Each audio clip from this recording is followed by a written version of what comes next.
Welcome to episode 7 of Black Girl in CLE.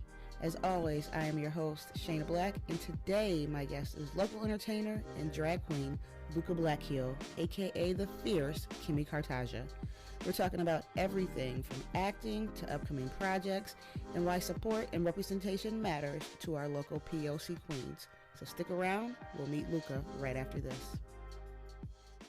Welcome everybody. Today I am super excited to have Luka Black, fabulous Cleveland entertainer here. First of all, he's just fabulous because his last name is Black and I am Shana Black, of course. And so we're not related. No, I promise. Well, who knows? Yeah, who knows? You never know. You just my cousin. Yeah. Well, yeah. So, this isn't a nepotism show. I got to go with my family pool and find you. Hashtag Ancestry.com. Yeah, we'll find out later. But you were actually recommended by Bella Sen. Good old Bella. Who was a past guest and forever friend of Black Girl in CLE. Yes. So, we're going to do this episode just a little differently. Luka and I have been chatting and just meeting each other, and we could have probably done like a 3-episode podcast in this small amount of time. Yes. We've been working through life issues and love and business advice. So mental illness, all the fun stuff. Mental illness and all that. And so we're just going to see what's left to talk about. Yeah. But like I said, Luka's an entertainer here, multi-dimensional. And I'm just going to let Luka introduce himself. Yeah. Hello. Hi, my name is Luka Black. I'm 22 years old. I'm a child. And I am born in Jamaica, born in Kingston. And then I came up here off the boat, fresh off the boat, to good old Cleveland, Ohio. And I have been theater and all that other fun stuff, theater, drag, music, writing, all that fun stuff since I was 4. Well, drag since I was like 16, but okay. Theater since I was 4. Basically, same difference. I can tell you a story, but we'll talk about that later. About young kids exploring drag. Oh, I love the children drag queens. They're amazing. They're adorable. They make my heart just palpitate. Good. I'm like, just fix your eyelashes. But it's fine. So tell me about what was your first theater show? Oof. I don't know why this is my first theater show. I was 4 years old. I was doing this show called Chitty Chitty Bang Bang. Yeah. So it was a good experience, but not as my first show. Mind you, 4 years old.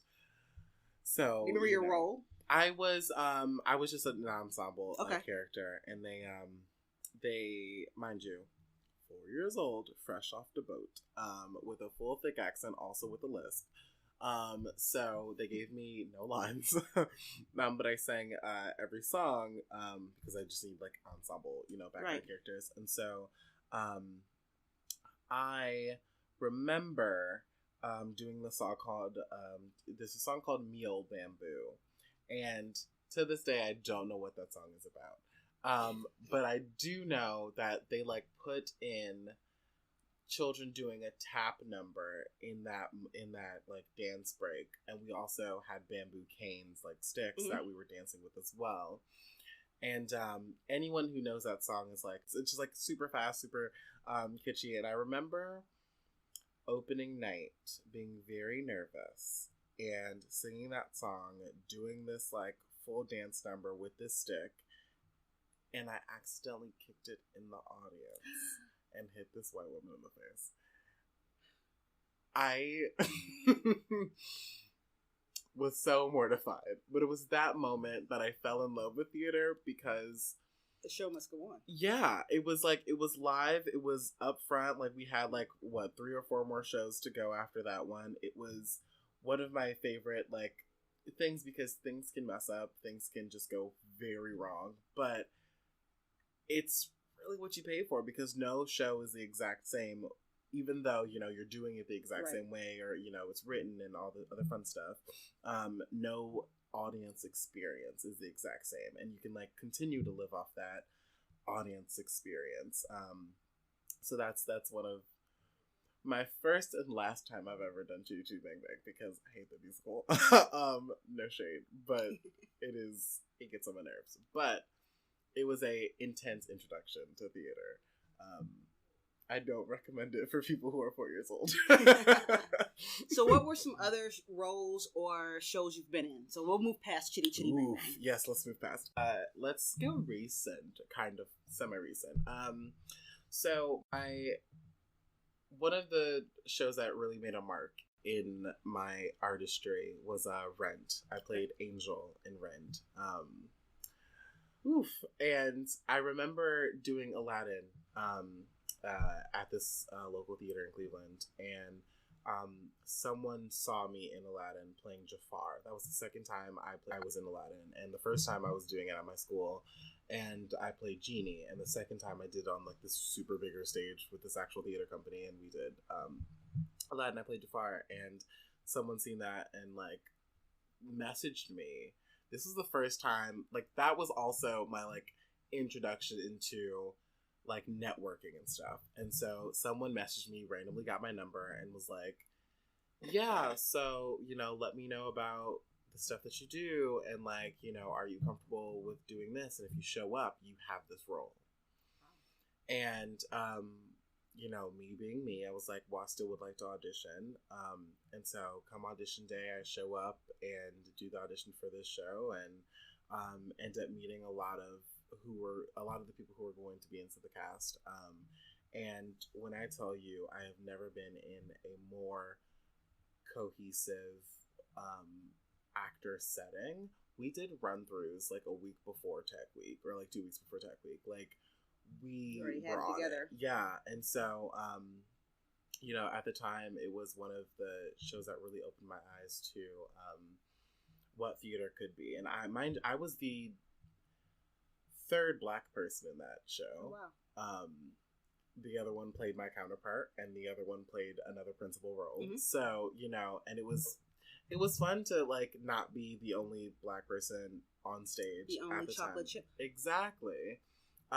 You know, random chocolate chip and a whole vanilla cake. Mm-hmm. But you know, it was just fun to see that, because that's also when I started rooting for everybody Black. Yes. And because at the time, you know, theater is so, you know, Cleveland is small, Ohio is small, the theater scene is small, so everyone knows everybody. Right. And so it was funny because the other two Black folks that end up getting the other two principal roles, we end up seeing each other at every single audition. And it was me, another person, like 2 other people.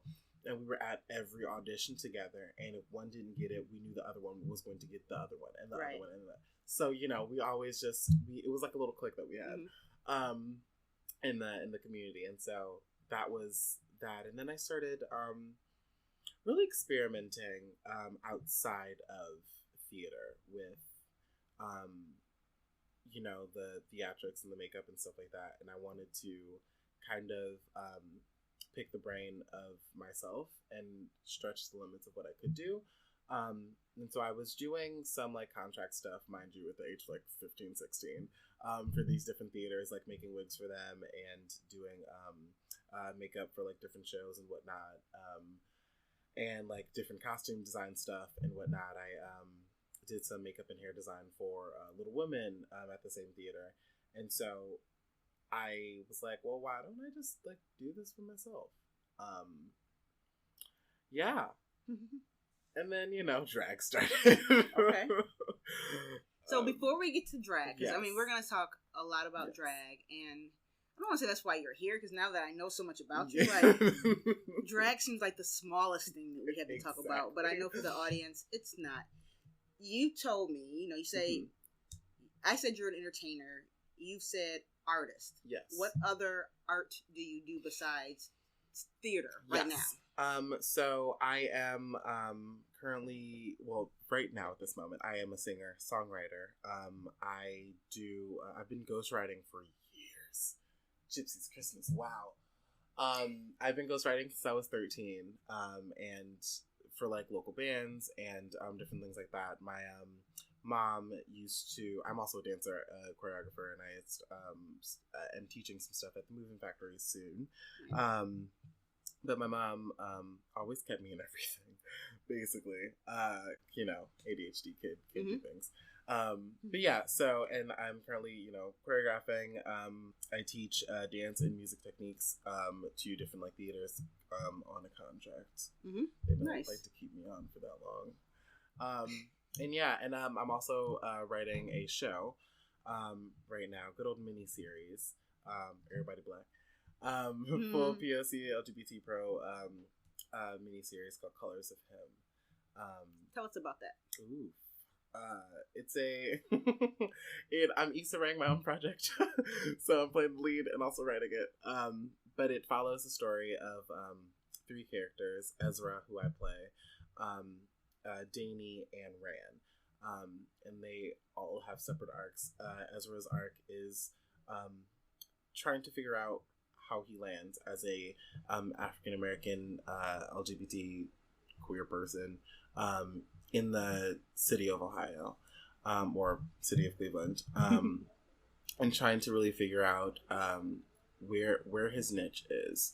I got that story. Obviously, all of these stories are based on loosely based on my life, and so there was a moment in the scene when I started trying to figure out what I was and who I was, and how I wanted to identify. I started to notice the underlyings of colorism and racism and all the other fun stuff that no one really speaks of out loud. And I started trying to figure out why the culture that I am in, the LGBT culture, is denouncing African American people and people of color and the Latino trans communities and all that other fun stuff, when it was us that really forced that. Yeah, we put that into action. We gave, not to jump ahead and speak about drag, but the type of dance that I do, the type of dance that I teach is voguing. And so without the African American community pushing that ahead, you would not have drag queens. You would not have the ballroom scene. You would not have the good old 80s and 90s club kids. Like, these would not be a thing. And so I really wanted to write about that and speak about that, because not a lot of people know where that comes from, and not a lot of people see what it looks like when you are being denounced by the people your own people. Yeah, your own people, like your own community, especially outside of being Black. And so I really wanted to write about that. And so that's that arc. And also it's just, an unconventional love story between Ezra and his lover, Tooth. And then Janie, who is another character, part of the friend group, she is in a relationship. She is the most unstable character. She is loosely written about my friend Asia. I was wondering if you were gonna say. Yeah, that's exactly what she's. Yeah, but she is one of the most craziest characters. But she has the most stable relationship, and with that being said, she is her lover Luna is all about her African American roots, all about her heritage. And Danny's question is why does everything have to be Black? I don't know why I feel bad being turned off by this. I don't know why I don't want her now.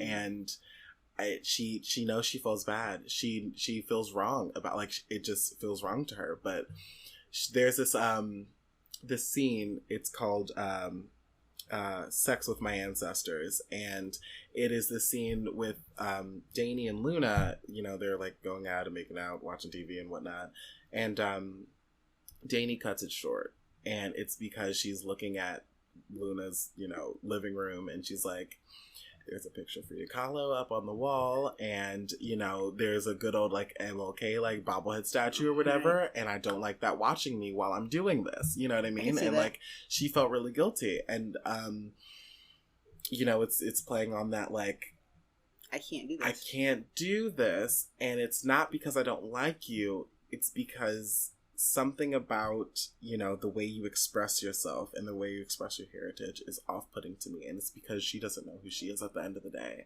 And so you know, I always want to bring that to light because a lot of people don't, you know, that's a thing that happens.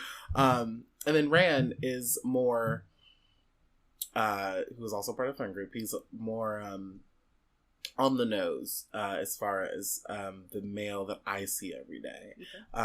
Someone who has that sense of lack of understanding of the mental illness and what that means in the African American community, and also with his own toxic masculinity and addictive behavior to drugs, sex, and other addictions as far as just what he needs on an everyday basis, and where what he can do to get off, whether it is, you know, drugs. He just needs, he has that, yes, he has that need of self-medication, whether it's, you know, positive or negative. It's that to ease the pain or whatever that is. And then you have Tooth, who is not a part of the friend group, but is Ezra's love interest, and he goes through a hell of an arc trying to live up to his father's expectations, and really trying to figure out obviously life, but why his attraction and love to Ezra is so prevalent. What makes it interesting is that Tooth and Ezra do not speak until the second episode. Oh, excuse me, the first episode of season 2. Oh, wow. Yeah. And they do not, like, physically hook up or get together until the last episode of season 1. And so... Wait. The last episode of season 1, they hook up, but they don't speak till season 2? Exactly. Okay, just want to make sure I heard that right. And so it's that they have this... It's a love story, it's like an unconventional love story, and so they have this attraction. They meet each other in episode 1, and when I say meet, I mean like very loosely. Like there's a whole shootout and everything happens, but a real shootout.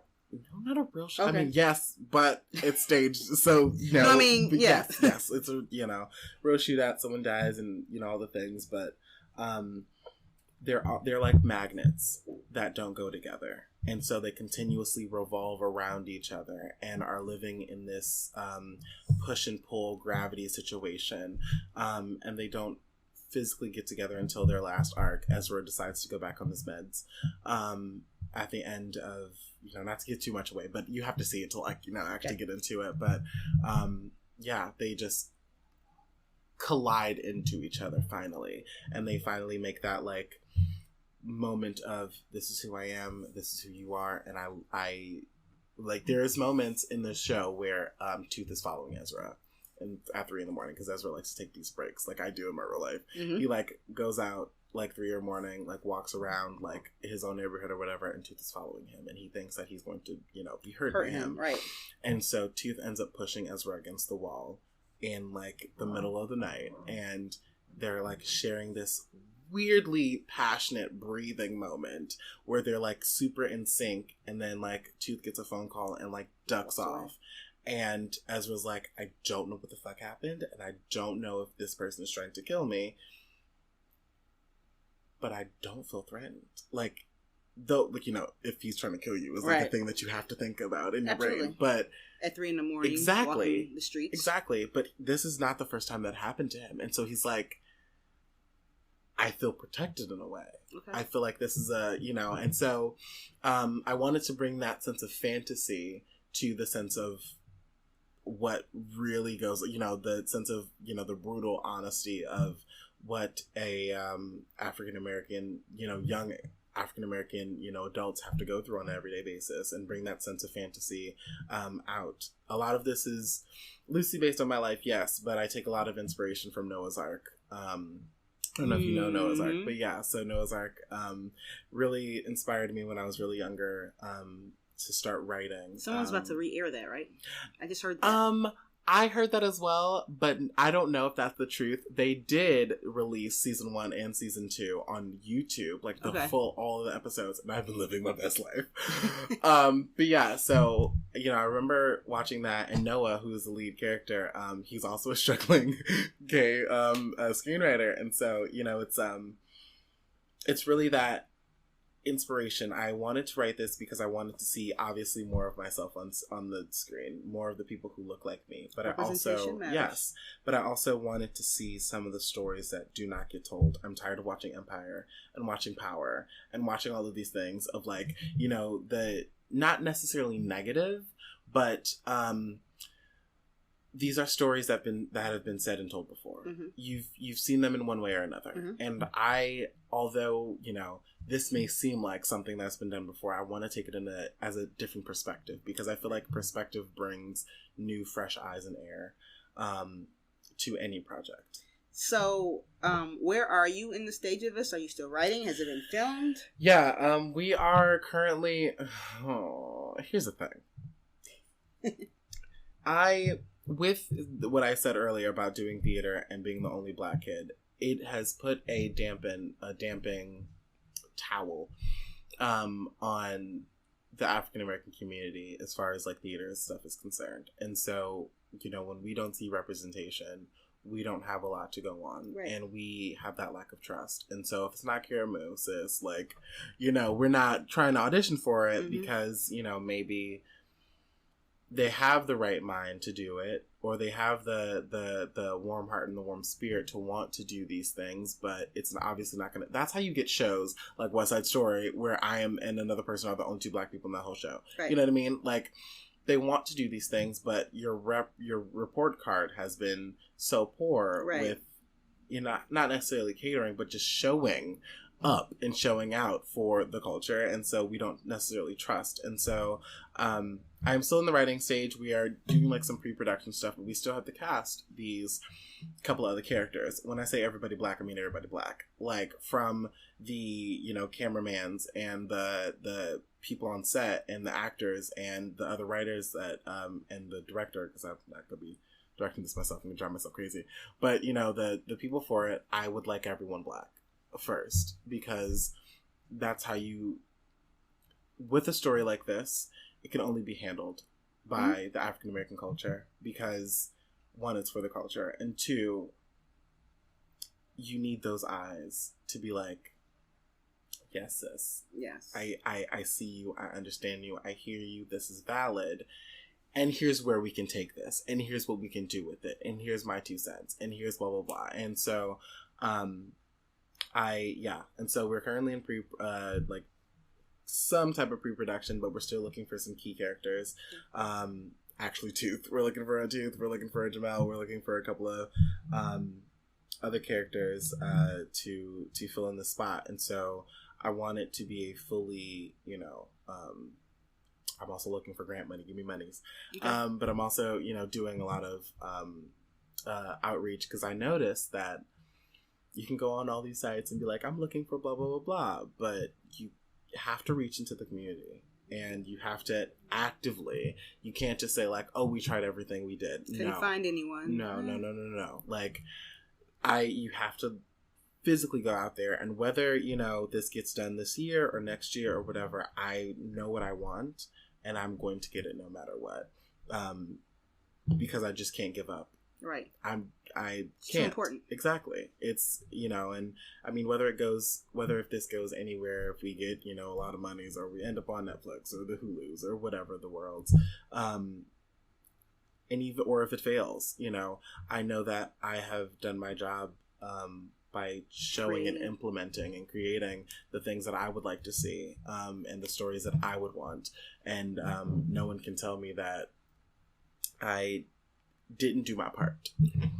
So, talking to a lot of creatives, and you kind of touched base on mental health in that space, and I realized that a lot of artist types and creatives, and they have mental health struggles. Oof, yes, they do. You know, I won't say you have issues, because we don't have, everybody got issues, but it's struggles, and there's bouts. It's not always there. What's in your self-care kit? What brings you out, or when you have those hard moments? Oh my God. Good question. I talk to myself a lot. Okay. And I have to continue to reassure myself that this is physically normal. This is a thing that I'm going to have to go through all of my life. And you know, with mental illness, we do this thing where we wear a blanket, this wet blanket over ourselves, and we make things seem darker than it actually is. And so I have to realize that my life was exactly the same it was last week when I had 25 cents in my bank account to this week when I had 25 cents in my bank account. What changed? My perspective. When I had 25 cents in my bank account last week, I knew that it was because I paid that something off. I knew it was because I did what I needed to do, or, you know, there was just something that, you know, it was an action behind it. This week, I am sad about that because I could have used that to do, you know what I mean? And so, I have to really kind of psych myself up to get into a routine every day, and to have some type of stability, because, you know, when you're a struggling artist, especially when you're Black, you know, you get those doubts of, I don't know how many people are going to show up. I don't know what that you know, door money is going to look like. I don't know how that bar sale is going to do. I don't know what's going to blah, blah, blah. And it's all of these things. And I feel like I'm not doing enough. And like, all of these things are just happening at that moment. And so you need some type of stability there. Especially if you're, you know, doing independent contracting and you're here and you're there and nothing is consistent and your money's not consistent and whatever, something has to be consistent. And I know with me, the way I brush my teeth has to be the same every day. Okay. The way I take a bath has to be the same every day. The same soap. And it may seem OCD, but it's something that stables me. It's a comfort. It's a comfort. It's something that I can go home and be like, I know when I go home at the end of the night, everything can be the shit. Everything can, you know, like, be torn down and crazy. But I know when I go home, face mask, brush my teeth, wash myself, I like to watch battle rap. Okay. That's a thing. It's so random. I know it's so random. But I watch Queen of the Ring, and, like, it's a bunch of female battle. It's great. I don't know why. Like, I love lyricism. It's great to me. But, anyways, I watch that, like, while I'm in the bathtub. And then I listen to indie music. I write a little bit, go to bed. Done. I know, and anything added more or added to, it's okay, because I have my set plan of what I'm going to do. Mm-hmm. And that stability continues to help me and continues to breathe new light into me, because, you know, this artist life is hard, and it's no joke. Mm-hmm.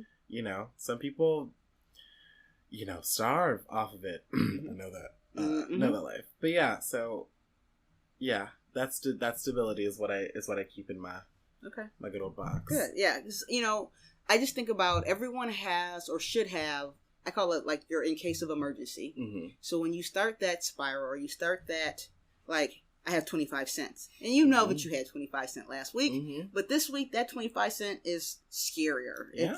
And then just by being the artist, we get the feedback, because everyone wants to critique your art. Mm-hmm. Even if and sometimes you ask for the critique because they're at your show and you want the applause, but sometimes people are just critiquing from afar for whatever reason. And it's hard to just keep hearing that some days, or to get up and want to continue on, or doing that yourself. Right. Yeah. That's right. So you're telling yourself stuff, and then you've got other people's feedback on top of it. And it's just, you know, it's important to know how to stabilize yourself. Right. I like to keep it as honest as possible with everyone around me. Like, you know, when people are like, "You're doing great, sweetie." No, I'm not. I know I'm not. I'm not doing my best, but I'm doing something. Right. There's a difference. Right. You know what I mean? Like, I could have been working today, but instead, you know, as you said earlier, got up off the floor. Yeah. That was my thing. Like, that is, so, like, you gotta meet people where you're at. Are you okay today? No, I'm not. Mm-hmm. But that's okay. Mm-hmm. Like, you know, that's really what I also have to keep in, like, just continue to be honest with myself and others, because, you know, especially when you're doing art, you have to understand that this is not a game. Right. This is very serious, especially in Cleveland. Right. If you want to do theater, good luck, sweetheart. Got to get a good old day job. Mm-hmm. Like, there's a lot of theaters that don't pay. There's a lot of theaters that make you pay them. Absolutely. So, you know what I mean? So it's like, script fees and all kinds of stuff. And so, you know, I have to really continue to be honest with myself. Like, this is what I can afford, and this is what I'm willing to risk. Mm-hmm. This is what I'm willing to accept. Because a lot of people, you know, I don't want to say will try to gyp you, but a lot of you know, entertainers and other entertainers and producers and stuff like that will try to dim your light and dim your shine, and, you know, charge you less and all the other fun stuff. You know, when Black people are like, can I get a discount? No, you cannot. You pay all that money to go see whoever down at the, you know, Quicken Loan Center or whatnot, but you can't pay this whatever to, you know, come see me, which is, you know, obviously less than A, B, and C. Gotta know your worth. Know when to stop that train. Know when to, you know, cut that out. Because, I mean, you know, I can send a bunch of flyers to everyone every day, but, you know, even if I send 50 flyers out and only 3 people come to the event, I know that in the back of my brain, that those are the people that care and want to support. Mm-hmm. And that is who I have to be honest to. Mm-hmm. You know, and everyone else, like, how was the event? It was great. 100 people showed up. I loved it. Right. You know, like, because you can't be, you can't be out here, you know, I have to constantly, like, I did an event at the Winchester, and I was worried that no one was going to show up. And I got, like, a good 30 people there, into the door, and it was a really, really nice show, really cohesive show.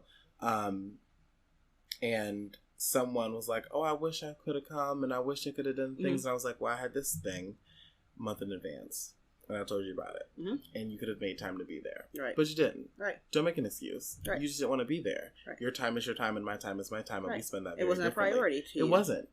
And that's no okay. Shade. Yeah, that's no shade. It's very okay. But be honest, because I'm being honest to you about my artistry, and if you didn't want to see it, you didn't want to see it, and that's just it. That's it. And you can still love me from afar. Exactly. I mean, I have friends that say that about our events. I've been meaning to come to one of your events. Well, I've put this event on 8 times. Exactly. And I've done it during the week. I've done it weekends. I've done it, and you haven't made it. Or, well, now it's sold out. Can I still come? I had tickets on sale for 6 weeks. Exactly. And that share button ain't nothing but a push. Right. And you could have, at that point, chimed in, or, you know. Exactly. And so I think, for me, on just the artistry part, or people supporting the art, there is a unique, and it's almost kind of a word to our listeners, that I just want people to have the empathy to realize that everyone's not living the same life. Right. And so the idea that, you know, that one ticket sale might be the only $10 I get that day. Yeah. It's not like, well, I can just go to work and this is my side hustle. Mm-hmm. Or people say, why don't you just get a job? Because the art takes so much. Yeah. You know, it's not like you're on the, or just time to do. Yeah. So, and that's my soapbox speech, which we'll get away from, because that's not what we're here for. But thank you for sharing your self-care kit and stability. So let's talk, and let's make that pivot to drag. Uh-oh. I was trying to see if that's the direction I really wanted to go. If I had anything else, because we can talk the whole show about everything. Yes. I mean, like I said, we probably spent already an hour talking before we started this. Yes, we did. So, you said you started drag at 16. Yeah, loosely. We're going to say that. Okay. How'd you get there? Yeah, it's a lot of theater foolishness. I started, you know, taking home the wigs and stuff from the different shows that I would do and recreate them. Before that time, I was spending my days in school drawing this character. Didn't know what I wanted to call her. I just knew she was a superhero spy. Nice. And she wore all black. She was like a dominatrix. It was just a whole thing. It was a whole backstory. But I wanted to make her into a comic. And that was along the time where I was writing the first ever adaptation of Colors of Him, which was called How to Save a Life. And so I was doing both of those back to back to back. And then I stopped with How to Save a Life because my mom found my journals. Oh. Yeah. So I just went to drawing and painting and stuff, and she just kept coming into my brain, and I had to give her a name. Right. And so I don't know how, but I settled on the name Kimmy, her name was Kimbella first, and then I settled on the name Kimmy, and I continued to draw her, and the theater stuff started happening, so I started taking home wigs and stuff, and so I started to style them like how I drew her hair.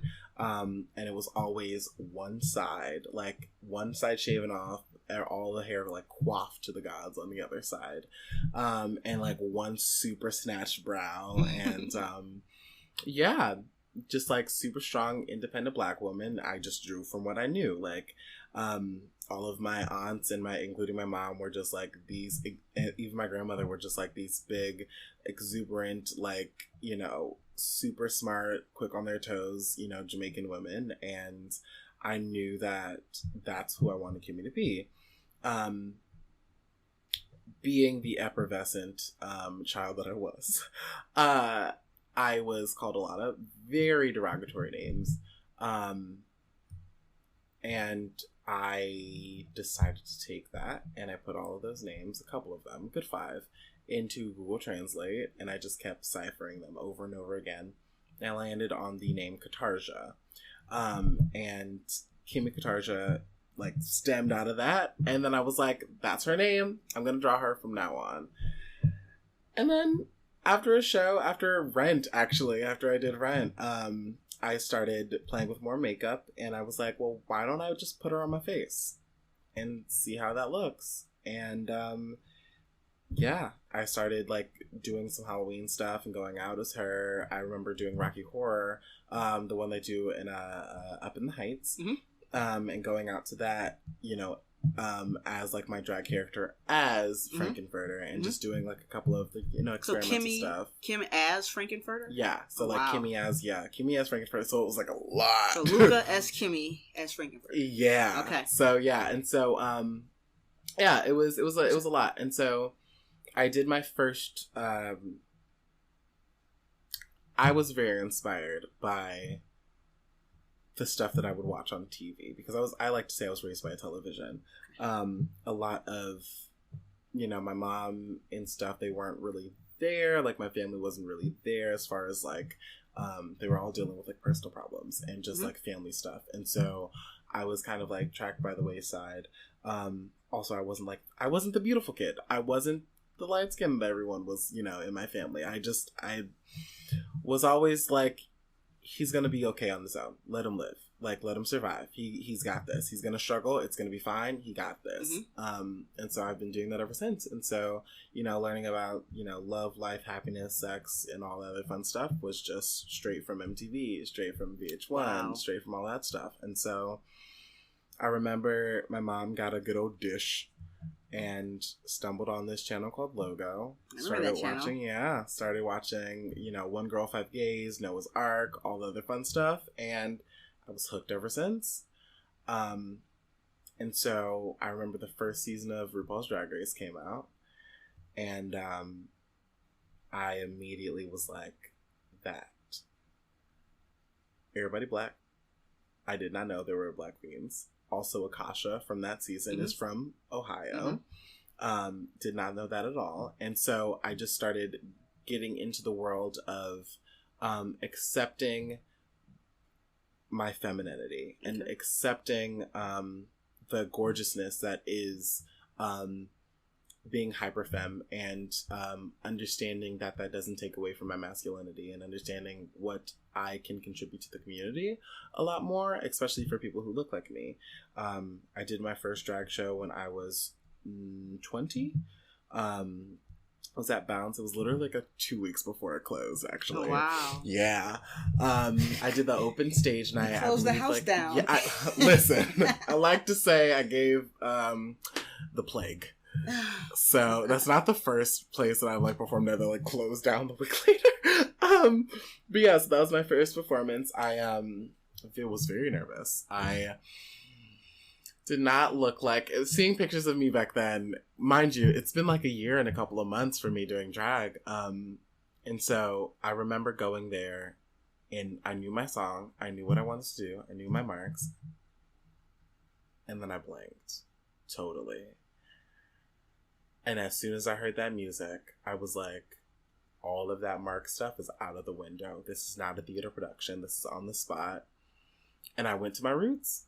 I, remember being a little tiny, gay child and watching these Vogue battles and watching, like ballroom stuff and learning all about, the culture and the gay scene and what club kids were. And like, there were people walking around with frickin' furnaces like attached to them and like riding around a club in a bathtub. Like, that was just so inspiring and like crazy and amazing to me. And so I took from that that night, and when I say I went off, that's when they started categorizing me as the lady who flies. Wow. Because I like to like jump off the stage into splits, and so my tagline is, "Can I do a split off the stage?" Nice. And so I've been doing shows ever since. Yeah. So you mentioned that you went into voguing. Mm-hmm. Tell the audience, what is voguing? Voguing is a hyper stylized art form, dance movement piece, stemmed from the 1980s, early 80s, late 90s club kid ballroom scene days, and it is a stack of, it started with posing, okay. And it came from Vogue, the editorial magazine, and it is a sequence of outposing and body contortion. It gets mistaken for whacking a lot of the times. Whacking is a hip hop art form, okay. But voguing is a art form that was really tight and really hot in the LGBT POC community. And there are these battles that happened. And so instead of being like, I don't like you and I don't like you and let's fight about it, it was, I don't like you and I don't like you either. Let's dance about it. And so when you got into, Benny Ninja was like the first to start voguing and making that a thing. And then it just became this big sensation of Vogue battles, and then that became, with voguing and battling, it became picking your own house and being in your own house and having a drag mother and having like, wow. It's like it's almost like a what do the straights call it? Football? No, but it's like, it's like football. Like it's leagues like, and stuff. yeah, leagues. You have your different Straights houses. Call it football. Yeah, so you have your own leagues and, different houses. That's what they're called. And so you do these different balls. And they have different categories like Butch Queen, Realness, Femme Queen, Realness, and all this other fun stuff. And so, and then you have, the voguing battles. And so you have, your Butch Queens, people who, are not passable, but who still dress up very femininely and battle and go head to head. And then you have, your hyper femme queens who are very passable, super, like the trans community comes out and whatnot. And I got inspired to do that as a part of my art form, mainly because I saw that the community that I was in, the LGBT community that I'm in Cleveland, does not pay any respects to where drag started, where the community started in general, and continues to forget that African American people exist, and continue to look over, what we have contributed as people over these years and what we have fought for more than anything else, which I would add to that in a moment. But I started heavily implementing voguing in everything that I do, because a lot of Black people don't even know that that's what we did, and so I like to bring it back for the culture. On top of that, back to my my other point, with being denounced, by doing this, by doing voguing. A lot of people don't necessarily understand that the community that we have is very tight and is very, it's very tiny, it's very small. But when we implement certain queens, and we, a lot of queens that I know that are very amazing who are all Caucasian, but there are also a lot of queens that I know that are amazing who are Black. And how many times do you go to a venue? Twist. How many times do you go to a venue and the lineup is all all Caucasian people, all white people? And so I not only wanted to be that Black girl, that Jamaican queen who showed up and showed out. I wanted to be that Black girl, that Jamaican girl who showed up and showed out for the culture. So, I'm not going to go in with a full silky wig. It's going to be all curly and coiffed. Right. I'm going to look like, my princes and my princesses that I have grown to know in my Jamaican culture. I am not going to slim down my nose for no one. That may be yours, but it's not mine. I will not do those things. I can't wear kitten heels and, and all that other fun stuff. I know, you know what I mean? Right. Like, I want to represent the heritage that I've grown up to know and love. Even if it, being Jamaican, even if that necessarily doesn't agree with me, I know that this is always going to be a part of me and I cannot change that. So, I just went to Drag Bingo at Music Box last week, and it was an amazing show. I didn't win bingo, so I was very upset about that. Of course, it's fine. I didn't win bingo. You know how bingo goes, you're always one square away from winning. Yeah. So, but what I took away from that, and based on what you said, and the importance of what you said, was that in the audience were people that came from very far. So the winner, she would always say, "Where you from?" And people were like, Canton, Rootstown, and Lorraine. And the person I was sitting with, one of my best friends from high school, were like, we were struggling from Cleveland to get up to come out at 11 o'clock at night and to go to the flats. But these folks had come in from wherever. Specifically for the show. And in drag. Some of them were in drag. But there was a younger person. And so the conversation was, they probably can't be that person in their small town. And she really, the queen really, was happy to see them. And before she won something, the younger queen, or the aspiring queen. And she brought her on stage, and before they had a little conversation. So there were a couple queens, still, "Hey, crowd," but you could see, and I just watched, they had this moment of chatting and talking and whatever. And I think they had come before. So they're driving an hour or something for this one event that's happening in the flats.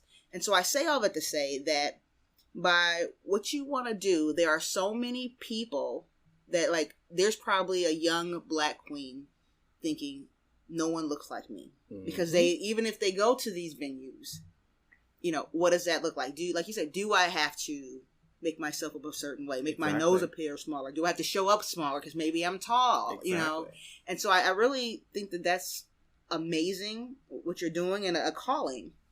And so, I'd love to see you, continue on and find spaces for that, because, one of the LGBT is the Q. And people are still trying to find themselves. Exactly. And especially in our community, there's always a question of, we just really are divisive on that. Yeah.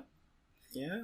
And people want to look over that line, and they don't, for whatever reason, because it's, I get the, with that being said, I get the, the questioning part a lot of, when I was younger, I came out as gay. And now it's just, queer, I guess. That's my little brother, who is currently 16 now, asks me questions every day. It's just what, I don't understand this, but I also don't want to be like my mother. Right. And not understand it. Exactly. And he's young and he has a mental capacity that he wants to, learn. And, I take it with a grain of salt, but when I was his age, there wasn't anything for me. There was no person to coach me through these things. There was no person to tell me that this is okay, or, what you're feeling is not, he has those times where he's like, I'm not homophobic, but that made me uncomfortable, or whatever. And I'm like, fully understandable. Right. But here's the thing, A, B, and C, and blah, blah, blah, blah. Like, when I was younger, there was a time where I was making other people uncomfortable. Not because I was being who I was, because I wasn't. Yes, I was very flamboyant and very loud and effervescent, and it was great. But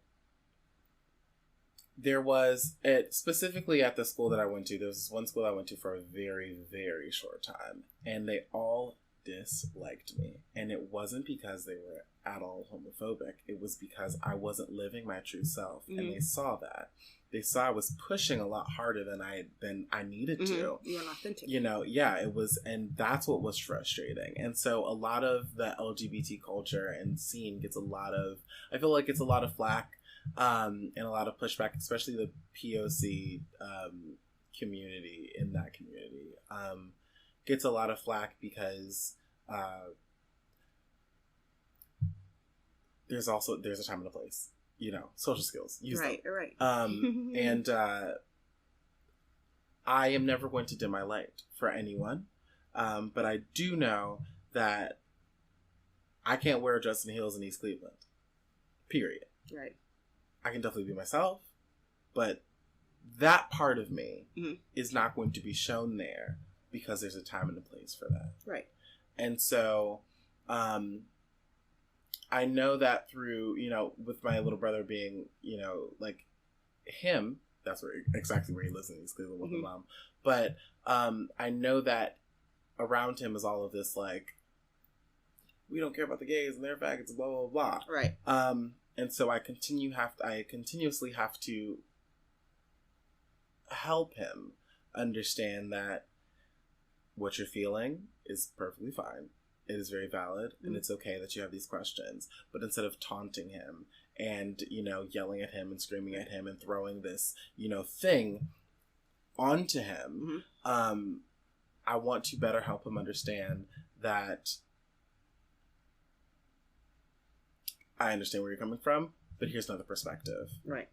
And so I feel like a lot of people get the wrong idea and or notion because they're afraid to ask and they're afraid to get that answer. Yeah. I think it's the answer more so. It's not the ask. Yeah. And so, like, even with me, like, at a younger age, like, I was just very...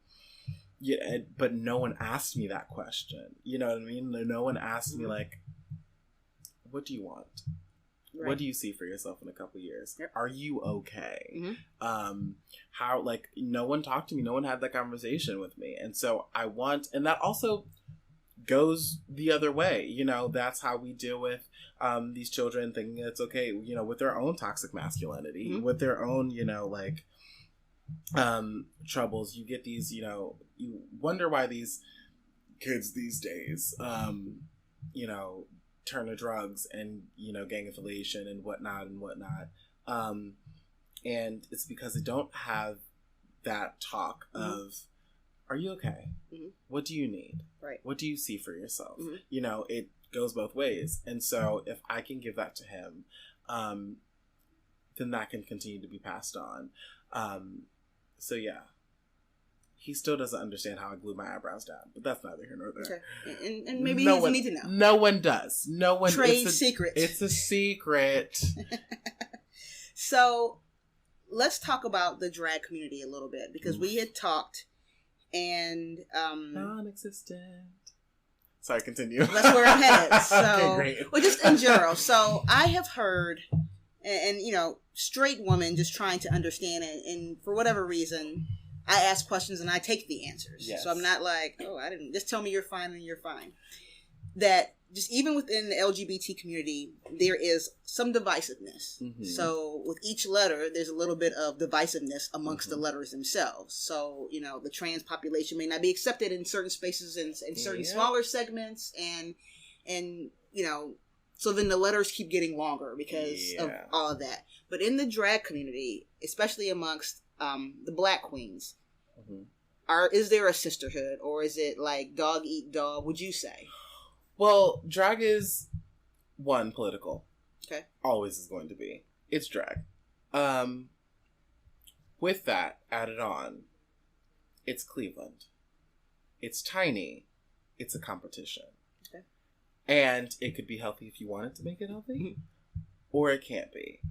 And we already have, you know, exclusively in Cleveland, not talking about Akron or Columbus, in Cleveland, it's like, what, 3 places that, like, regularly does shows?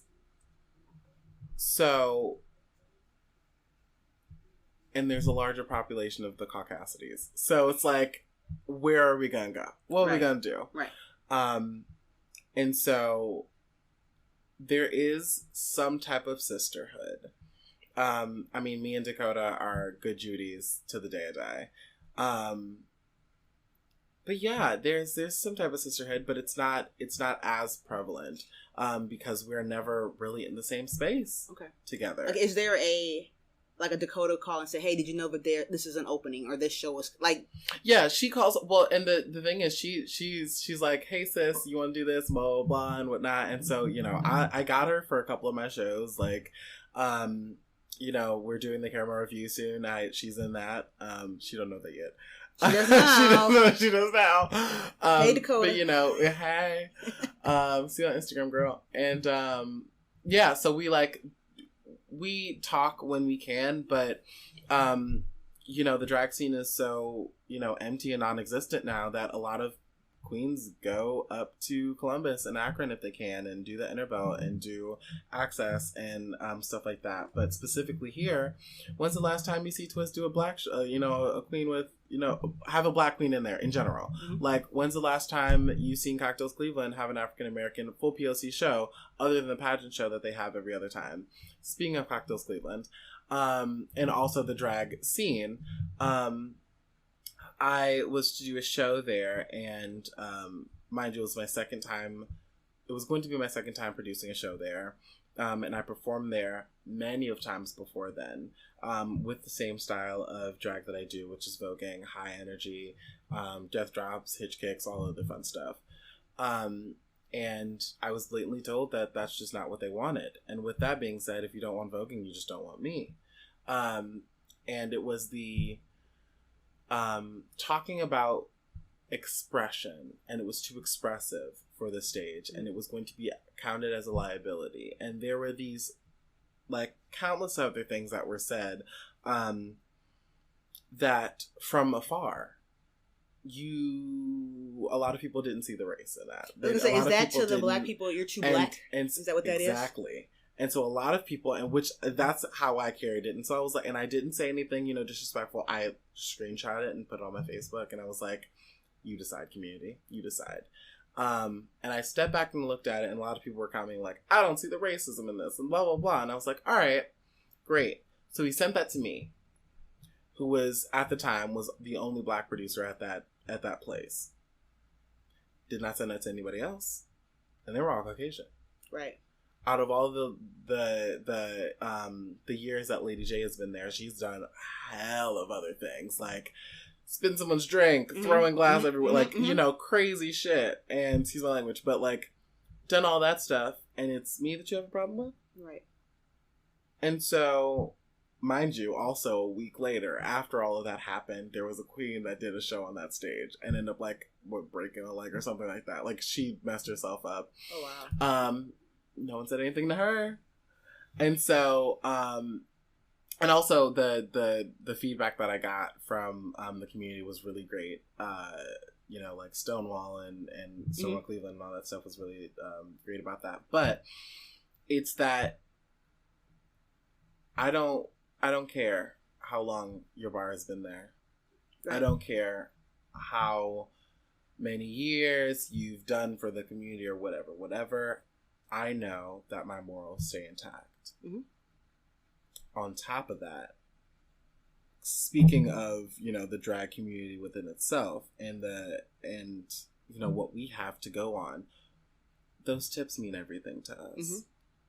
Specifically at that place, you give us $150 for a show. Great. That $50 goes straight to the DJ for that show. Or the person who just presses play, basically. Right. So now you only have $100. You have to have a minimum of 5 people in that cast including and or not including yourself. Mm-hmm. How are they going to get paid? Right. It's not even. Are you going to get paid? Right. That's the question. You have to make your own flyer, your own costume. You have to promote your own event. And at the time, they didn't promote any of the events. There was no contract to go with that. Everything was being paid under the table. You're bringing people into this bar. You're doing shows weekly. You're like pumping this shit out, and you're not getting anything in return but a headache and a heart attack. Exposure. Exactly. And the people that usually go to that bar, a lot of them are, regulars. There's a lot of, and when I say like drag queens, especially there, risk their life. They do. The amount of times that I've walked out of, many bars in general and walked home or whatnot and been like hit on and like harassed and sexually harassed at that bar and other bars and other places, not just there, have been insane. Mm-hmm. And so, especially to the African American, mm-hmm. trans mm-hmm. community and our drag queens. And so, we kind of have to stick together, but it's really hard because not a lot of venues are open for right. drag shows in general, including POC drag shows. And I was talking to a friend some time ago, and she asked me, she said, does a POC drag show still exist? Is that something that people are going to come out for? Is it because you want it to be for the culture? Right. But is the culture going to show up? Right. And that's really why I do what I do on that stage, because we're screaming, like, mm-hmm. we're doing these things. And so, with that being said, with all the underlying racism and colorism and colorism and things that are going on inside the community, it's even harder now to stick together as mm-hmm. one. Mm-hmm. It's even harder to, breathe in this community, and be Black in this community, mm-hmm. let alone do drag in right. this community. I think, I had a conversation with one of my former writers. It was about the time of the first Pride in the CLE, when we mm-hmm. still had 2 Pride shows. Mm-hmm. So, like, the straight person that knows that random fact. And I was going, mm-hmm. and they were like, well, I don't know, and whatever. And there was a hesitancy. And so my point was, number one, I'm going to write. And I knew the people putting it together. And the people putting it together were early supporters of Black Girl in CLE. Mm-hmm. And that's the one thing that I've always enjoyed. Or it's like, that's the random fact of Black Girl in CLE, is that the LGBT community embraced it. Like, we like that you're leaning into that. Mm-hmm. So I went, and we had this conversation, like, well, I don't know. I said, well, here's my statement. I said, not necessarily understanding if I'm an ally, because I don't know what I'd do in a situation if I had to stand up for somebody, because you just don't know. I could say it and then, be on the bus like, ooh, because I don't want to get involved. I said, but the point is this. I said, as African Americans, we know discrimination. We know the sting of that. We know the look that goes with that when people see you and, oh, we're not hiring. Mm-hmm. We know what that feels like. I said, so who am I to, like, discriminate against somebody else? Right. Black or white, to be like, oh, well, you're gay. Sorry, you're not, because then we're doing the same thing that we don't like. Exactly. And the colorism. And so for all those people that, bare bones, that's my argument. So it's not about, well, God said in the Bible, like, I don't care. It's be nice to everyone. Right. And I know what that feels like to get passed over. Or was that racist? Or was that a racial mm-hmm. remark? Or that kind of stung a little bit. Right. So who am I to give that sting?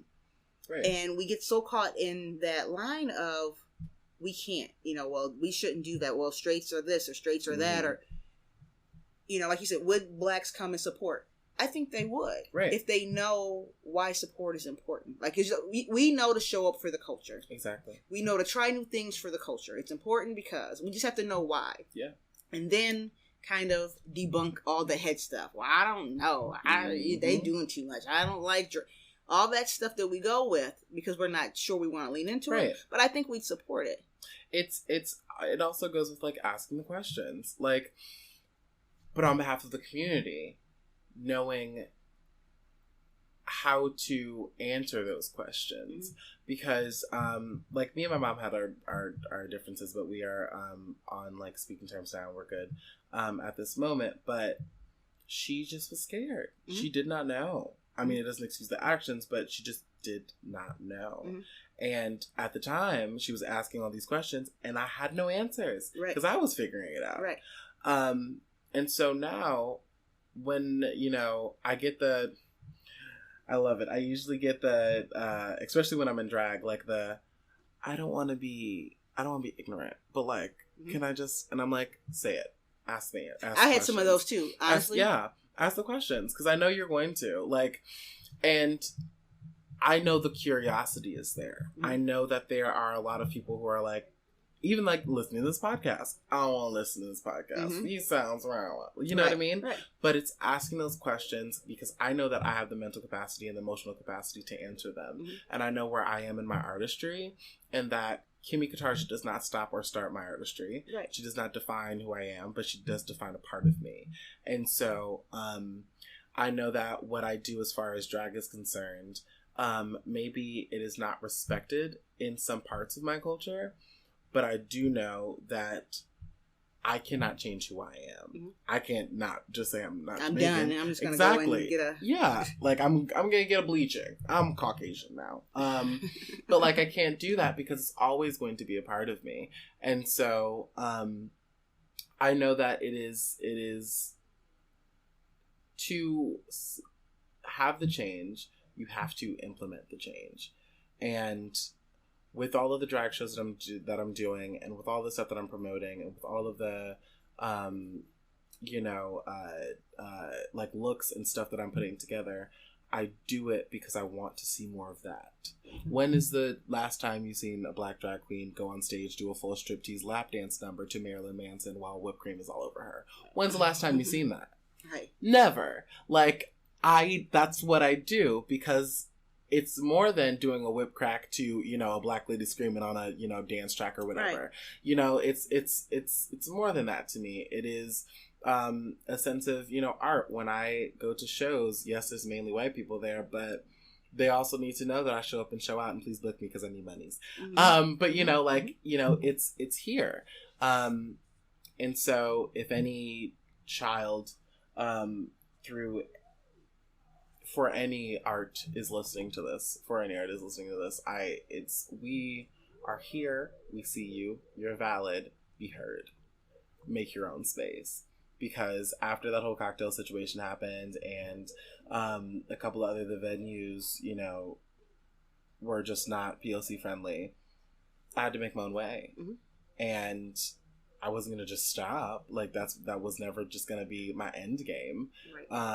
If I wanted to, if I can't just talk about it, I gotta be about it. And so, you know, whether that's putting a cardboard box outside in the middle of the square and playing the little boombox and handing out my Instagram little card or whatever, that's what I'm gonna do. Okay.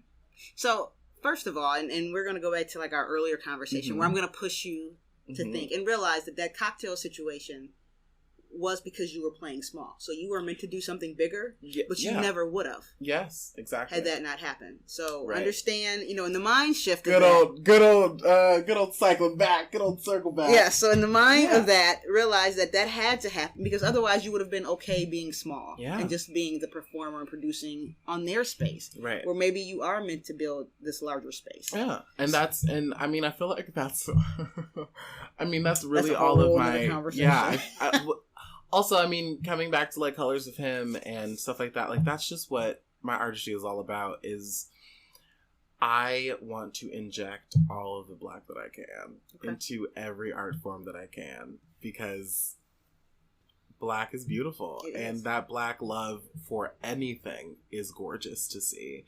And I feel like we're in this wave, in this movement now of, you know, really being about it. And I know that it's high time more than ever to like get a group of like, if you go on my Instagram or my Facebook, every other post is like my promo stuff, other people's promo stuff. It's like that community reshare, that communication. Like, I could not know you from a hole in the wall, but if you put a post up, sharing it, liking it, gotta do it, because, you know, I know the people that follow me want to see more than black. You know what I mean? Like, that's, you know, what I also want to see. Right. And, you know, not only is it for the culture, but it's just, it's for the next generation. And so I don't want my brother to sit there and stop and just be like, oh, I'm just going to take out the trash and, be a trash man for the rest of my life. It's great that you want to do that, and you can definitely do that. But you feel like you've got more. Exactly. And he obviously does. So I'm like, well, that's great. But I see some other things, and I don't want to push this on you, but you got options. Live your truth. Yes. And use your gift is what I always say. Use your gift. So as we wrap up, number one, how can people find you or support? Here's my PayPal. Just playing. Cash app me at. Find me on Instagram. Vogue. Luke. That's it. LUK. I don't know how to say words today. That is VOGUE. And then on Facebook, facebook.com/.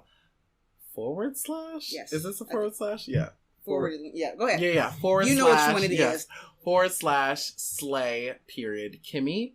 And you'll find all of my pictures, all my recent stuff, all of the links to everything I do if you want to be inspired by all the things.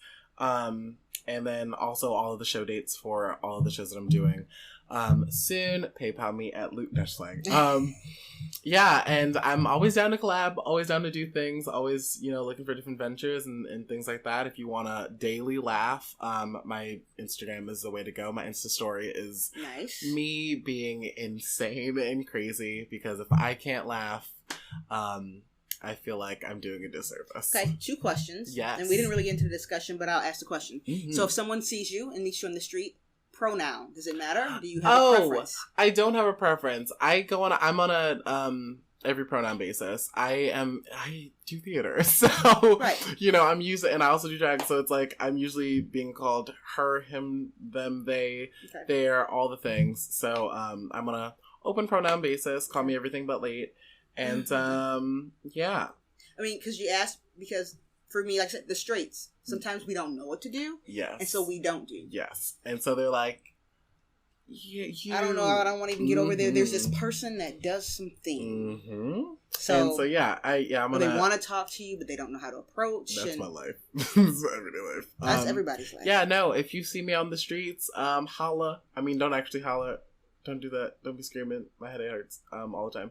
But no, if you see me on the street, just say hello, hi, welcome. I'm always in the mood for a conversation. Okay. Even if it looks like I'm not in the mood for a conversation, that's just me doing my musical theater thing, where I walk out my baggage, which is listening to a dance track and trying to walk at the pace of that 8 count, that 1, 2, 3, 4, 5, 6, and it looks like I'm shredding. My legs are long. Nice. I track a lot of. All right, final question. Mm-hmm. How can us straights, or us black straights, did I say that right? Yes. I've always been referred to that. The straights I was at a party once, and they were like, the straights are here. And so first of all, though, I had already been there. So I'm like, what do you mean the straights? I've been here the whole time. The straights been here. Oh, the straights. You have been implemented. How can, you just don't even think about me anymore. How can we, especially African American folks, be an ally? Good question. For me personally, I think that it all boils down to respect and safety, and knowing the capacity of which you can take and which you can't. When you ask certain questions like, how do you do this? And what does that mean? And blah, blah, blah. Be ready for the answer that you're not going to expect, because everything is new. And know that every experience is different. Every person is different. And just because I am a pansexual man does not mean that I know Todrick Hall. And does not mean that I know Kingsley. And you know what I mean? Just know that the same discrimination that, we face as African American people, is the same discrimination plus more that, you face as an African American woman, right, or an African American LGBT person, and it's always that something and something and something. So know that every experience is very different, and you're not always going to get the same answer. And twice. I think the same rules apply. Yeah, so, definitely. As a Black person, I don't speak for all Black people. Exactly. And we've always talked about how much we've hated that. It's why do Black people do this? And you're like, I don't know. I don't do it. Are you talk white? No. Right. So to say, why do all drag queens? That's probably not the way to start the sentence. Exactly. Just like I mean, it just boils down to humanity and being and social skills. To be completely honest, just being a jerk. Just don't be a jerk. If you don't know how to word a question correctly, just let me know, like, beforehand. Like, this is gonna sound very bad. Right. Like, I do that all the time. I'm like, so this is going to sound terrible, but I just want you to know that this is coming from a great place. So yeah, just common decency, and understanding, like, respect and a thing is, that's a thing. Cool. All right. Well, I totally enjoyed meeting you. You as well. And talking to you, and I hope the audience loves it. I will definitely see you at the Tees. Yes, I will be there throwing my body off the stage. And hopefully we'll be able to continue this conversation. Yes. For some folks in person. Yes. So stick around. Again, today's guest was Luka Black, also known as Kim Kartaja. Did I say that? Kimmy Kartaja. I was close. Jesus Christmas. You said don't even try it. Don't even. A lot of people just don't. I just say Kimmy Cat and call it a day. Just Kimmy Cat. Call it a day. Kimmy Cat. Okay. Kimmy Cat. I like it because it kind of sounds like smelly cat. Smelly cat. Oh smelly cat. So thank you for joining us. And everybody else, we'll talk to you next time. Goodbye. Thank you for listening to this episode of Black Girl in CLE, the podcast. Please check us out online at www.blackgirlincle.com and like and follow us on Facebook, Twitter, and Instagram at Black Girl INCLE. Talk to you next time.